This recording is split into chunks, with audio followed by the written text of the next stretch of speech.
தமிழக சட்டமன்ற தேர்தல் 2026 முன்னிலை நிலவரம். தவேக 103 இடங்களை கைப்பற்றி முன்னிலையில். அஸ்ஸலாமு அலைக்கும் வரஹ்மத்துல்லாஹி வபரகாத்துஹு. அன்பாத அனைத்து உறவுகளுக்கும் இனிய காலை வணக்கம்.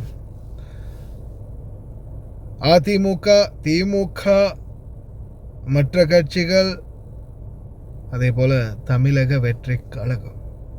தமிழ்நாடு சட்டமன்ற தேர்தல் 2026 தற்போதைய முன்னிலை நிலவரம் பற்றிய தகவல் வந்திருக்குது பாலிமர் நியூஸில். இது வந்து நேரம் 11:17 AM அப்படின்னு இந்தியாவில் அந்த நேரம் வந்து தகவல் வெளியாகி இருந்துச்சு. இப்போ நான் அந்த வீடியோ ரெக்கார்ட் பண்ணுற டைம் வந்து பார்த்திங்கன்னா சரியாக 10:29. மொத்த தொகுதி 234, பெரும்பான்மை 118. இதில் பார்த்திங்கன்னா தமிழக வெற்றி கழகம் தவேக தலைவர் தளபதி விஜய் 103 இடங்களை பெற்று முன்னிலையில் இருப்பதாக தகவல் வெளியாகி இருக்குது. தவேக வெற்றி பெற எங்களுடைய வாழ்த்துக்கள். குறிப்பாக பணம் சம்பாதிக்க வேண்டிய அவசியம் இருக்காதுன்னு நினைக்கிறேன். தளபதி விஜய்க்கு ஊழல் அரசியல் தேவைப்படாதுன்னு நினைக்கிறேன். நல்லா பணம் பார்த்தவங்க, நல்லா சம்பாதிச்சவங்க, இந்த மக்களால் இன்றைக்கும் முன்னிலையில் இருக்கக்கூடியவங்க, மக்களுக்கு நல்லது செய்வாங்க அப்படின்னு நம்புகிறோம். பார்ப்போம். குறிப்பாக இந்தியாவை தாண்டி, தமிழ்நாட்டையும் தாண்டி இலங்கையில் பலரும் வந்து இன்றைக்கி இலங்கையில் ஏதோ ஒரு எலெக்ஷன் நடக்கிற மாதிரி பலருமே, எலெக்ஷனுடைய தேர்தல் ரிசல்ட் வரப்போகிற மாதிரி பலரும் எதிர்பார்ப்போடு இருக்கிறாங்க. நல்ல விடயம். மக்களுக்கு நல்லது செய்யுங்க, நல்ல வழியில் கொண்டு போங்க. காலமெல்லாம் நீடிக்கலாம். எம்ஜிஆருடைய அரசியல் மாதிரி. அதே மாதிரி கச்சதீவை மட்டும் கேட்டாத தளபதி பற்றி எல்லாம் ஓகே.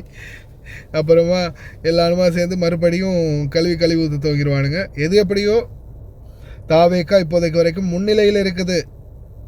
அதே மாதிரி அதிமுக 2வது இடத்துல இருக்குது அப்படின்ற, ஆதி திராவிடர் முன்னேற்ற கழகம் வந்து 2வது இடத்துல இருக்குது அப்படின்றதும் குறிப்பிடத்தக்கது. திராவிடர் முன்னேற்ற கழகம் 3வது இடத்துக்கு தள்ளப்பட்டு இருக்குது அப்படின்ற செய்திகளும் வெளியாகி இருக்குது. வாக்கு எண்ணிக்கை வந்து நடந்துக்கிட்டே இருக்குது. எதுவுமே கணிக்க முடியாது. சில நேரங்களில் ஏற்றத்தாழ்வு வரலாம். எது எப்படியோ கங்க்ராச்சுலேஷன்ஸ் யார் வேண்டாலும் சரி. ஆனால் யார் ஜெயித்தாலும் தோத்தாலும் நம்ம சம்பாதிச்சா தான் நம்மளுக்கு ஷோரு. அதை ஞாபகம் வச்சுக்கிட்டு மக்கள் உங்களுடைய செயல்பாடுகளில் தீவிரம் காட்டுங்க, வேலைக்கு போங்க, சம்பாதிங்க, குடும்பத்தை நல்லா பாருங்க. அதுதான் மெயின். யார் ஜெயித்தாலும் அவங்க வீட்டுக்கு தான் அது சந்தோஷம்.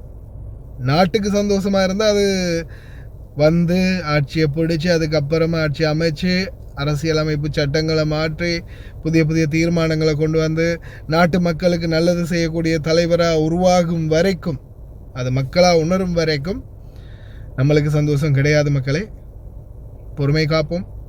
அதே மாதிரி அடிதடி தமிழ்நாடு மக்களே, சகோதரர்களே, தொப்புள்குடி உறவுகளே, அடிதடி சண்டை சச்சரவெல்லாம் வேணாம். அரசியல் இன்றைக்கு அரசாங்கம், நாளைக்கு அரசாங்கம் மாறும். அரசியல்வாதிகள் இன்றைக்கி வருவாங்க, நாளைக்கு போயிடுவாங்க. கட்சிகள் மாறும், கட்சிகள் பிளவுபடும். ஆனால் மக்களாகிய நாம் ஒற்றுமையாக இருக்கணும். மாறி மாறி அடிச்சுக்கிட்டு சண்டை பிடிச்சிக்கிட்டு வேணாம். நல்லா இருக்கிற மக்கள் நல்லாவே இருக்கட்டும். பார்க்கலாம் யார் வெற்றி பெறா அப்படின்னு. ஆனால் இப்போதைக்கு வரைக்கும் முன்னிலையில் இருக்கிறது விசில் சின்னத்தில் தவேக தமிழக வெற்றி கழகம், தளபதி விஜயின் கட்சி.